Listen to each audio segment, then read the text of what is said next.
Hey guys, what is up? My name is PandaMaster, and welcome to my spoiler-free review of episode 7 of 30 Coins.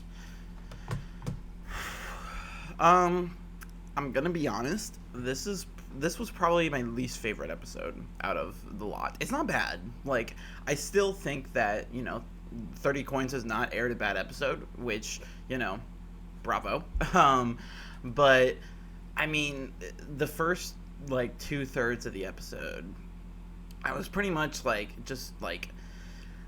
waiting, I guess, for something to happen. Like, we gotten to the point where the show is kind of circling around itself. Like, Father Vergara is conflicted, the town is suspicious. We've had that for the past 5 episodes, right? And they have it in they present it in different ways, of course, but there's only so many ways you can present that. And so with this episode, I was like, okay, I'm ready for something to happen now. And something does happen. I mean, when we get to the last act of the episode, I thought was really, really strong. And, I'm very excited to see the season finale. And I'm very interested to see how they wrap this up, right? But, yeah, definitely, obviously the season is setting up a lot of stuff where we're getting all of the exposition, we're getting all of the information and all of the stuff, I guess unraveling the mystery, right? And the season finale is supposed to be the payoff, right? And so we have one final episode of setup, but it just got to the point where all of that setup just got to be too much, I guess, and that, we don't really see any serialization going on this episode. Like, we don't get a monster of the week this episode, right? It's mostly about the overarching narrative, and of course Merche just continues to be a flat out bitch. I'm just gonna say that.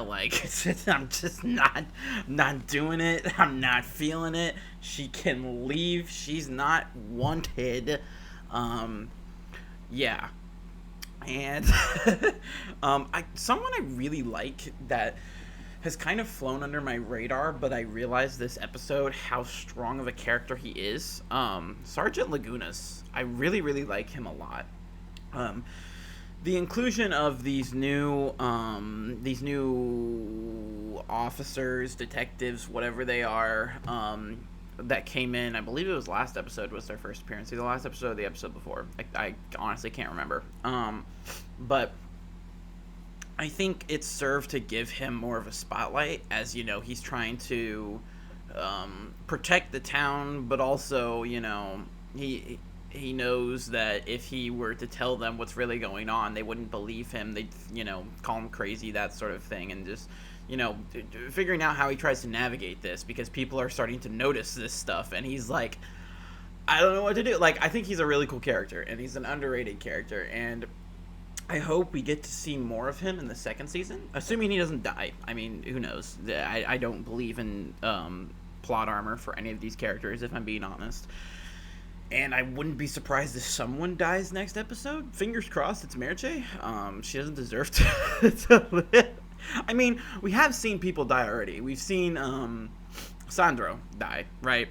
But I imagine we will lose someone else. Oh, also Roque. I forgot about him. They're both dead, right?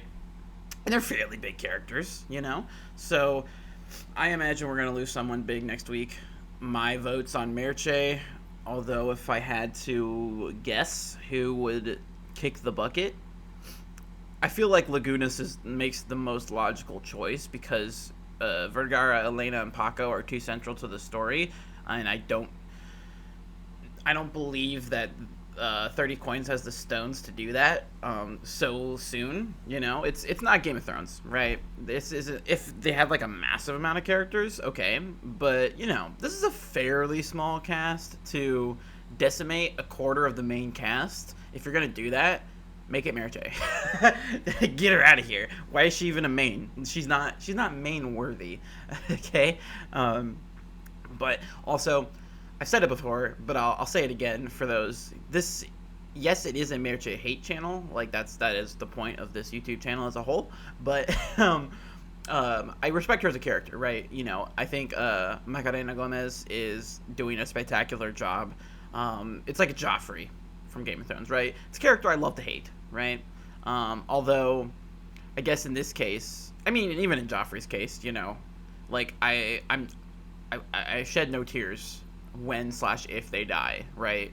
But I applaud their performance in making me hate them so profusely. So, yeah. I'm really excited to see the finale.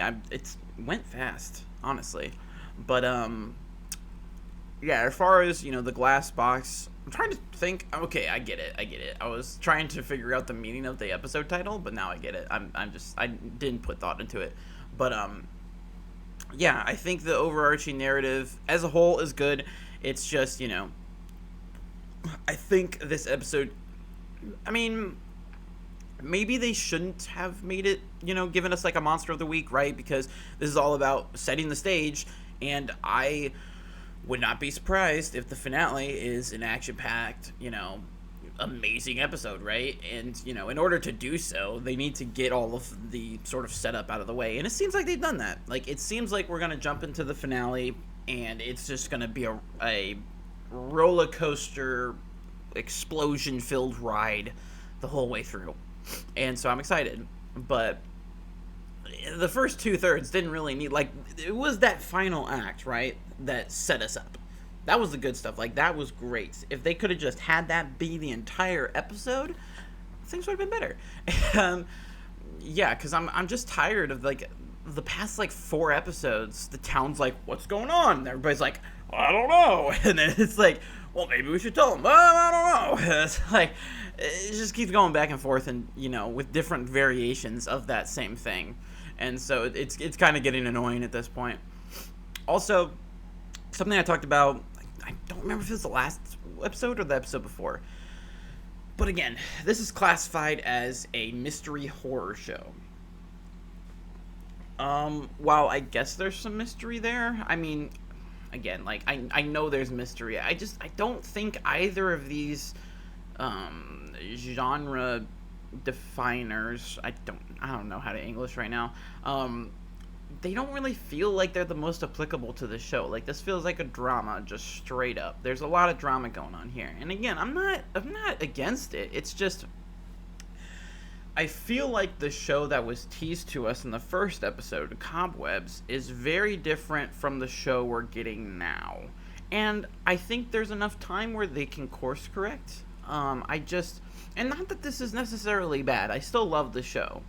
I think they would benefit in terms of getting a broader audience and really distinguishing themselves more if they started going more creature feature, if they started going with, a little more, I don't want to say mythical, but I guess gothic, I would say. Get a little more, get a little more freaky in there. I feel like that would help the show as a whole establish an identity, because there's a billion dramas out in the world, right? And again, I'm invested in these characters. They've done their job. But what got me in was just this huge creature in the first episode and all of the mystery surrounding it. It was really, really good. And now, like, I am interested in the overarching narrative, of course. But like, what was it? Was it Holy War? No, I think it was a double, right? When Vergara escaped the Canaanites, right? That's what they're called. I forget. I'm literally just spouting all this off the top of my head. And so, where there was that huge creature that Santoro made, like, that was awesome. And I've said before, I understand that that's probably like a fat chunk out of the budget, but I think the show is good enough, it deserves it. I'm obviously not an executive producer or anything, or like I'm not the network, but HBO, dump some money into this. Like, I hope this does well. And that's why I keep making these videos, because I want to get the word out there that 30 Coins is an amazing show. It's currently my favorite show right now. But I think it would benefit from a bigger scope in terms of that. Like, more gothic stuff. to really separate it and distinguish it, because I think the first episode is so strong in that, and we've seen bits and pieces throughout the season. But while I love TV shows, I love stuff like this, and so it's obviously keeping me entertained. I think for people that are a little more skeptical, I think just the soap opera drama that's been going on this season isn't going to be quite enough to keep fans there to make them stick. And so I'm hoping in season 2 they can sort of have a little more gothic elements in there, because I think that will definitely help inject some life into this show, which by no means am I saying the show is dead. I just think it will create problems in the long run if they continue to go this course. And so, let me know what you guys thought of this episode of 30 Coins down in the comments below. Like if you like this video, subscribe if you want to see more, and I'll see you guys next time for whatever it is I'm doing. Alright, see ya.